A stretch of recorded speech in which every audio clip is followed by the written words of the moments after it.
வேளாண் பெருமக்களுக்கு வணக்கம்.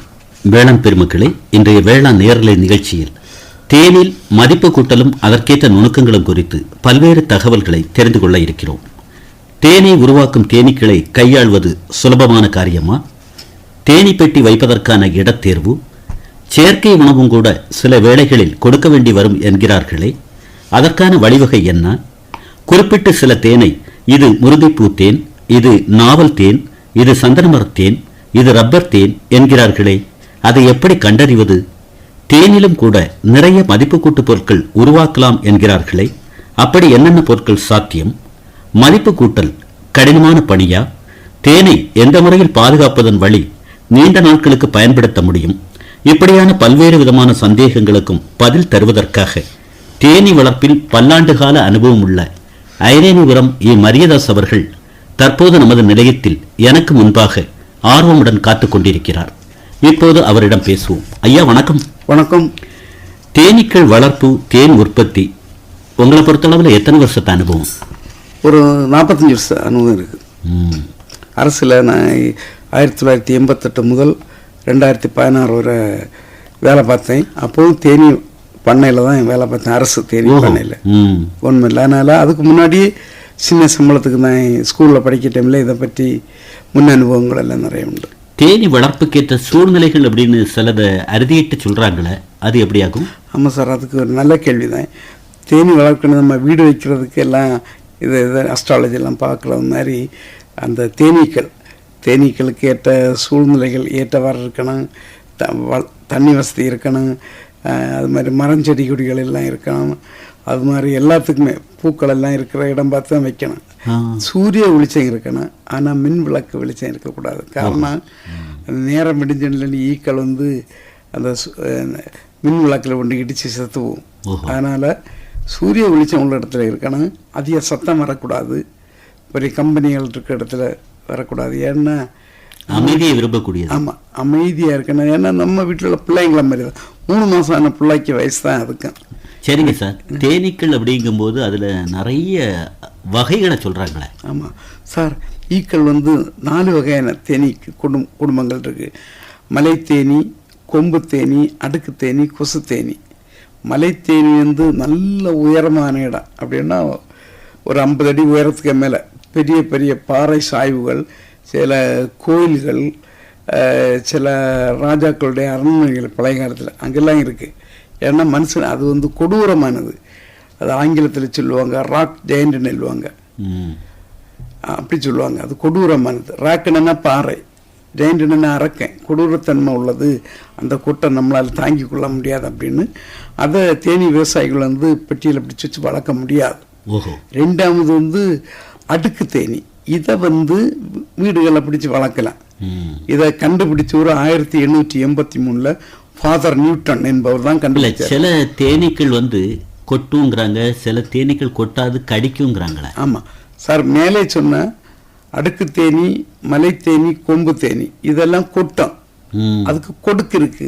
ஆங்கிலத்தில் ஸ்டிங் சேம்பர்னு சொல்லுவாங்க.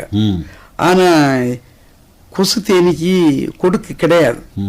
4 வகை தேனீகள் நீங்கள் பட்டியலிட்டாலும் கூட எந்த தேனீக்கள் உருவாக்கக்கூடிய தேன் வந்து அற்புதமாக இருக்குங்கிறீங்க சார்? தேனை பொறுத்தவரை எல்லாமே நல்லது. எல்லாத்துக்கும் ஒரு குணாதிசயம், ஒரு தன்மை இருக்கு. இப்போ முருங்கைப்பூ எடுங்க, அது பூவும் வெள்ளையாட்டு தான் இருக்கும். சரி, அதோட அதுக்கு தன்மையோட தான் இந்த தேனும் நல்ல ஒயிட்டாட்டு தான் இருக்கும். இனி சூரியகாந்தி தேனை எடுங்க, சூரியகாந்தி பூ வந்து மஞ்சள் கலர்ல தான் இருக்கு. அது அந்த பூவை ஒட்டுன அந்த தன்மை தான் அந்த ஈக்களுக்கு, இந்த தேனுக்கும் இருக்கு. அது அதே மாதிரி தான் நாவல் தேன் எடுங்க, அந்த லைட்டா சிகப்பு பிளாக் எல்லாம் கலந்துருக்கேன். இல்லை, இந்த இடத்துல நான் என்ன கேட்குறேன் அப்படின்னா, நீங்கள் வந்து நாவல் பூ தேன்கிறீங்க, சூரியகாந்தி பூ தேன்கிறீங்க, முருங்கை பூ, அது எப்படி அந்த மரங்களில் மட்டும்தான் தேனை எடுக்கும் அப்படிங்கிறது எப்படி நீங்கள் அனுமானத்துக்கு வரீங்க சார்? வந்து அதை நாங்கள் மைக்ரேட் பண்ணுவோம், இடப்பெயர்ச்சி தமிழில். எந்த இடத்துல எந்த மாதம் எந்த ஏரியாவில், அதாவது எந்த மாவட்டத்தில் முருங்கை மரம் இருக்கு, அது வந்து குறிப்பாக நாங்கள் அந்த ஏரல், அது மாதிரி சாத்தாங்குளம், உடன்குடி எல்லாமே அது செடி முருங்கை நட்டிருப்பாங்க. அந்த அதுக்கு அந்த தோட்டத்துக்குள்ளே வைக்க மாட்டோம், ஒரு 50 அடி தாண்டி இன்னொரு தோட்டத்தில் வைப்போம். சரிங்க சார். பெட்டி அப்படிங்கிறது எந்த மரத்தில் தயாராகுது, அதில் வந்து என்னென்ன அறைகள் இருக்கும் சார்? தேன் பெட்டியில் வந்து நியூட்டன் டைப்பில் 6 குஞ்சறை சட்டம் இருக்கு. ஆங்கிலத்தில் ப்ரூட் சேம்பர்னு சொல்லுவாங்க. சரி. அதில் தான் வந்து 6ல் ஒரு அறை வந்து சேம்பர், ஹனி சேம்பர், இந்த ப்ரூட் சேம்பர், அதாவது குஞ்சறை சட்டம். அதில் 3 பாகம். First top of the part அப்படின்னா மேல் பாகத்தில் ஒரு எடை எடுத்தோடனே தேன் இருக்கு, அது அதுக்கு சாப்பாடு. ரெண்டாவது மகரந்தப்படி, போலன் ஆங்கிலத்தில் சொல்லுவாங்க. சரி. அதுக்கு கீழே முட்டை, புழு, கூட்டுப்புழு அப்படியெல்லாம் இருக்கு. அப்படி 6 அடை கீழே இருக்கு. அதுக்கு மேலே வந்து தேனறை இருக்கு. ஆங்கிலத்தில் ஹனி சாம்பர்னு சொல்லுவாங்க. அதில் தான் இவ்வளோ தேன் தான் நம்ம எடுக்கணும், எக்ஸ்ட்ராக்ட் பண்ணி எடுக்கணும். சரி. தேனீக்கள் இனப்பெருக்க முறை? ஆமாம் சார், தேனீக்கள் வந்து இனப்பெருக்கன்னு நல்ல ஒரு அற்புதமான ஒரு கேள்வி தான். இது ஒரே டைப் முட்டை போட்டு 3 டைப் ஈ வருது.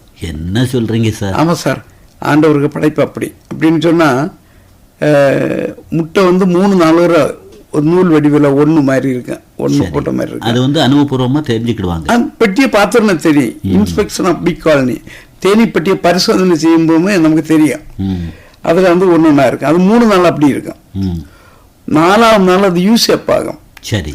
இந்த புழுக்களுக்கு தான், யூசேப்பான புழுக்களுக்கு 1 நாள் முதல் 3 நாள் வரை தேனீப்பால் அல்லது ராயல் ஜெல்லி கொடுத்தா அது வந்து ஒர்க்கர் பியா பொறிச்சு வெளியே வர. ஓஹோ. வேலைக்கார ஐயா வர. சரி. 1 நாள் முதல் 4 நாள் வரை தேனீப்பாலை கொடுத்தா அது ஆணியா வெளியே வரும் பொறிச்சு. சரி. 1 நாள் முதல் 6 நாள் வரை தேனீப்பால் கொடுத்து வந்தா அது வந்து ராணியா பொறிச்சு வரும். ஓஹோ. அப்போ முதல்ல வெளிவருது வேலைக்காரையே, அப்புறம் ஆணி, அப்புறம் தான் அந்த கூட்டை கையாளக்கூடிய முக்கியமான நபரான ராணி. ஆமா, அதே கிங் குயின். அந்த கூட்டுக்கு கிங்கும் குயின் எல்லாம் உங்கதான். சரிங்க சார். தேனி பெட்டி வைத்து எவ்வளவு நாட்களுக்குள்ளாக நம்ம வந்து சாதாரண தேன் எடுக்க வாய்ப்பு இருக்கு சார்? வந்து சோர்சஸ், அதாவது அந்த பூந்தோட்டங்கள்ல நிறைய இருந்தா, ஃபுல் கண்டிஷன் 6 ஃப்ரேம் ஃபுல்லா ஈ இருந்தா ஹனி சாம்பர், அதாவது தேனறைக்கு வந்துடும் ஈக்கள். அதுல அடை கட்டி நம்ம கோம் பவுண்டேஷன் கொடுக்கணும். கீழே இருந்து ப்ரூட் சாம்பர்ல இருந்து ஒரு அடை எடுத்து நெடுக்காக ஒரு 4 பீஸா வெட்டி இந்த ஹனி சாம்பர் அடையில அப்படி ஒட்டு வச்சு 2 சைடு வாழை நார் அல்லது ரப்பர் பேண்ட் போட்டு கொடுத்தா அது கிடக்கிட்ட கெட்டி ஒரு 20 நாளத்துல தேன் வர ஆரம்பிக்கும். சரி சார். நான் கூட இந்த கேள்விக்கு முன்னால ஒரு கேள்வி கேட்டேன். தேன் பெட்டி, தேனீக்கள் வளர்க்கணும் அப்படின்னு சொன்னா அதுக்குள்ள பெட்டி எந்த மரத்துல உருவாகுது அப்படின்னு கேட்டேன். சார், நல்ல கேள்விதான். புன்னை மரம், அந்த காலத்தில் தேக்கு மரம் ரொம்ப சீப்பா இருந்து அது வந்து தேக்கு மரத்துல செஞ்சாங்க. சரி. அதுக்கு பிறகு இப்ப என்னன்னு சொன்னா தேக்கு மரம், தேக்கு ஃப்ரேம் செஞ்சாங்க. அதுக்கு பிறகு இப்ப புன்னை மரம் செய்யறாங்க. புன்னை மரமும் தேக்கு மரமும் வந்து எண்ணெய் தன்மை உடையது மரத்துல. சரி. அப்ப வந்து அது ஈக்களுக்கு குளிர்காலத்துல சூடா கொடுக்கும், வெயில் காலத்துல உள்ள இருக்க பெட்டிக்கு உள்ள இருக்க ஈக்களுக்கு குளிர்ச்சியை கொடுக்கும். காரணம் என்னன்னு, ஒரு பெட்டியில 5000 முதல் 7000 சொல்றீங்க. கால சூழ்நிலைகள் மாறினாலும் கூட விதர்ப்பமான நிலை ஏற்பட வழி இல்லைங்கிறீங்க. ஆமா. சரிங்க சார். அடுத்தால பொதுவா உங்க அனுபவத்துல என்னென்ன மாதிரியான தேன் உண்டுங்கிறீங்க சார்? நம்ம கேரளா, கன்னியாகுமரி மாவட்டம் எல்லாமே ரப்பர் தான். வேற எந்த தேனும் கிடைக்க வாய்ப்பு இல்லை. சரி. எல்லாருமே ரப்பர் தோட்டம் ஆக்கிட்டாங்க. நீங்க நினைக்கலாம் சார் வாழைப்பூவில இருந்து தேன் கிடைக்கல அப்படின்னு. இல்ல சார், அது வாழைப்பூவில இருந்து நம்ம எடுத்து பூ எடுத்து உருகிறோம், அது தேன் கிடையாது. தேன் போன்ற ஒரு திராவகம், ஆங்கிலத்துல நெக்டார்னு சொல்லுவாங்க. தேன் போன்ற ஒரு திராவகம். இந்த எது வேலைக்கார ஈக்கள் அதை உறிஞ்சிக்குழாய் மூலம் வயதுக்குள்ள கொண்டு போயிட்டு அதுக்கு உடம்புல இந்த என்சைம் எல்லாம் மாறி இதுக்கு இளம் ஈக்களுக்கு கொடுக்கும். அது உள்ள என்சைம் எல்லாம் மாறி 3வது முறை ஈக்களுக்கு கொடுத்து அதுக்கு பிறகுதான் தேனாக மாறி தேனறையில சேமிக்கும். இது வந்து உங்களை மாதிரி அனுபவபூர்வமா வளர்த்துட்டு வரக்கூடியவங்களுக்கு தெரிந்த ஒரு ரகசிய தகவல் இல்லையா? ஆமா, வளர்க்கிறவங்களுக்கு இந்த ஃபண்டமெண்டல் இப்படி ஈக்கள் பரிமாற்றம் செய்யல. இதெல்லாம் வந்து நேரடியாட்டு பார்த்த அனுபவமா அல்லது பயிற்சியின் வெளிப்பாடா? ஐயா, பயிற்சி வேணும், முயற்சியும் வேணும். பயிற்சி எடுத்த உடனே என்ன செய்யணும்னா, அதை முயற்சி பண்ணேன் என்னெல்லாம் செய்கிறாங்கன்னு. ஒரு பீக்கீப்பர்கிட்ட கேட்டால் எத்தனை நேரத்தில் ராணி பொறிக்கணும்னு கேட்டால் 10 நாளத்தில் பொறிக்கணும்னு சொல்லுவாங்க. ஆனா அது உண்மை தகவல் அது இல்ல. 14 முதல் 16 நாள் வரை. ஏன்னா 3 நாள் முட்டையா இருக்கு, அதை அவங்க கூட்ட மாட்டாங்க. அதுதான் இந்த டிவைட் பண்ணி வச்ச அன்னமும் தான் கூட்டுவாங்க. சரிங்க சார், தேனில் என்னென்ன மதிப்பு கூட்டு பொருட்கள் உங்க அனுபவத்துல கூட செய்திருக்கீங்க? சார் நிறைய செஞ்சிருக்கு. ட்ரை ஃப்ரூட்ஸ்னு சொல்லுவாங்க, கடையாள வச்சிருக்காங்க. 7 in 1 அப்படின்னா அத்திப்பழம், பேரீச்சை, உலர் திராட்சை, பாதாம், பிஸ்தா, முந்திரி, தேன். 7 பொருள்ல தேன் 1. ஓஹோ. ஆமா, இது வந்து ஹனி ப்ராசஸ் பண்ற மாதிரி இந்த தேனை விட கட் பண்ணி போட்டு ப்ராசஸ் பண்ணோம். சரி, இது 1. இது 7 in 1. இனி 11 in 1 இருக்குது. அத்திப்பழம், பேரீச்சை, உலர் திராட்சை, பாதாம், பிஸ்தா, முந்திரி, அது மாதிரி சூரியகாந்தி விதை, அதே மாதிரி பூசணி விதை, வெள்ளரி விதை, நிலக்கடலை அல்லது வேர்க்கடலை, இதுக்கு கூட தேன் சேர்த்த 11 in 1 ஆகுது. இதே மெத்தட்ல ப்ராசஸ் பண்ணி அது தேனை மதிப்பு கூட்டி வைக்கிறோம். ஏன் தேனை மதிப்பு கூட்டி வைக்கிறோம்னு சொன்னா, இப்ப நேந்திர மாலை நம்ம இடத்துல ஏத்தங்கான்னு சொல்லுவாங்க. இதை வந்து விற்க முடியலன்னு சொன்னா அதை சிப்ஸ் ஆக்கி விற்கிறாங்க. அது தேனை காய மதிப்பு கூட்டி விற்கிறது. சரி, அதே மாதிரி இந்த ட்ரை ஃப்ரூட்ஸ் போட்ட தேனு கொஞ்சம் ஸ்டாக் ஆனா இதோட தேனுக்கு மதிப்பு கூட்டி விற்கலாம். அது தேன் மதிப்பு கூட்டுறது. அது மாதிரி தேன்ல அல்வா செய்யலாம். தேன்ல இஞ்சி போட்டு ப்ராசஸ் பண்ணி பண்ணலாம். மெழுகு கூட தேன்ல உருவாக்கம் உண்டுங்கிறாங்களே. ஆமா சார், மதிப்பு கூட்டிக்கிறோம்னா தேன் மெழுக ப்ராசஸ் பண்ண தேன் மெழுக மஞ்சள் கலர்ல வரும். சில கோவில்ல இந்த இதுல வைப்பாங்க பாஸ்காமலத்திரின்னு. இந்த தேனை எடுத்து என்ன செய்யணும், அந்த மெழுகை எடுத்து தலைவலி நிவாரணம் போடலாம். டைகர் ஃபார்ம் மாதிரி மருத்துவ குணம் அப்படின்னா அந்த தேன் மெழுக ஒரு பாத்திரத்தில் வச்சு உருக்கணும். அது கூட தும்பைச்சாறு, சிகப்பு சந்தனம் இதெல்லாம் போடணும்.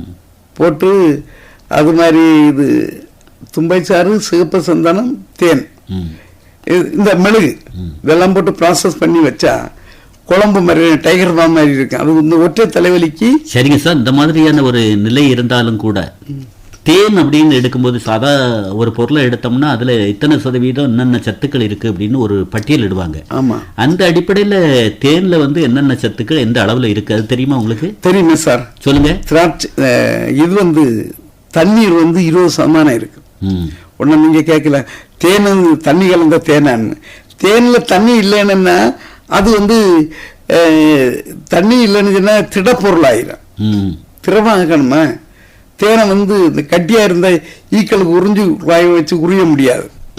அப்படி திராட்சை சர்க்கரை 5% இருக்கு, கரும்பு சர்க்கரை இருக்கு, அங்க அமிலம் இருக்கு, அமினோ அமிலங்கள் இருக்கு, புரதச்சத்து இருக்கு, இப்படி நிறைய இது இருக்கு. இந்த மாதிரியான ஒரு பகுப்பாய்வு அப்படிங்கிற அடிப்படையில நீங்க எப்படி தெரிஞ்சுக்கிட்டீங்க சார்? வந்து நான் இந்த ஃபீல்டு தான் இருந்தேன் கவர்மெண்ட்லையும்.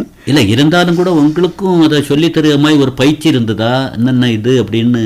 நான் வந்து மாத்தான OMCல 77 தேனி வளர்ப்பு பற்றி பயிற்சி பெற்றேன். பயிற்சி பெற டைம்ல இந்த ஈக்குவேஷன்லாம் அவங்க போட்டாங்க. இப்படி தேன் மதிப்பு கூட்டி விற்கிறதெல்லாம் அப்ப சொல்லல. தேனீக்கெல்லாம் இப்படி இருக்குது, என்னென்ன இது இருக்குது, என்னென்ன ஊட்டச்சத்துக்கள் இருக்குது, உடம்பு நல்லது, மனித உடலுக்கு தேன் வந்து ஒரு பரிபூர்ண உணவுன்னு சொல்லுவாங்க. அது எல்லா மெடிசன் அதுல இருக்கு. அதாவது சாரை எப்ப பார்த்தாலும் ஒரு வார்த்தை சொல்லுவீங்க, தேன் வந்து தானும் கெடாது தன்னை சார்ந்தவங்களையும் கெடுக்காது அப்படின்னு ஒரு அற்புத வார்த்தையை சொல்லுவீங்க. அதனுடைய உள்ளார்ந்த பொருள் என்ன சார்? அதுக்கு அர்த்தம் என்னன்னு சொன்னா, இப்ப ஒரு குடிகாரன்கிட்ட ஒரு மாணவன் சிசியம் இருந்தானுன்னா அவனையும் குடிக்க பழக்க வச்சிருவான். தேன் வந்து அப்படி கிடையாது, தானும் கிடையாது தன்னை சார்ந்த பொருளும் கிடையாது.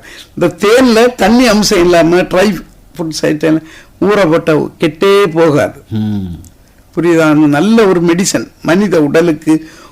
ஆங்கிலத்தில் சொல்லுவாங்க human body's full energy of food. மனித உடலுக்கு தேன் வந்து ஒரு பரிபூர்ண உணவு. அது பிறந்த குழந்தை முதல் வயசாகி சாக போற வயசானவங்களுக்கு கூட சாப்பிடலாம். சரிங்க சார், தேனீ வளர்ப்பில் சந்திக்கும் சவால்கள் அப்படின்னு ஏதாவது கருத்துக்கள் இருக்கு சார்? என்ன சந்திக்கிறீங்க சார்? வந்து இதுல வந்து தொழில் செய்யலாம். சிலவங்க இந்த சீசன்ல சிலமே வேலைக்கு ஆள் இல்லாம இருக்கலாம். சிலமே இந்த தடவை எல்லாம் தேனெல்லாம் கொள்முதல் பண்ண அரசாங்கம் முடியல. இல்ல தொடர் மழை வந்து உங்களுக்கு பிரச்சனை ஏற்படுமா? இருக்கு. அதுல பாதிப்பு, அது ஒரு வேலைக்கு ஆள் இல்லைன்னா பாதிப்பு. கன்னியாகுமரி மாவட்டத்துல ஒரு பீ கீப்பருக்கு சம்பளம், பீ கீப்பிங் இன்ஸ்பெக்ஷன் பீ காலனி பண்றவங்களுக்கு சம்பளம் 1000 ரூபாய் முதல் 1200 ரூபாய் இருக்கு ஒரு நாளைக்கு. அப்ப அதுக்கெல்லாம் வேலைக்கு கிடைக்காது. இப்ப உத்தேசமா உங்களுடைய அனுபவ பிரகாரம் 1 கிலோ தேன் அப்படின்னு கணக்கு பார்த்தோம்னா செலவு என்ன, வருவாய் என்ன? சார், அரசு கொள்முதல் பண்றது 1 கிலோக்கு 155 ரூபாய் கொள்முதல் பண்றாங்க.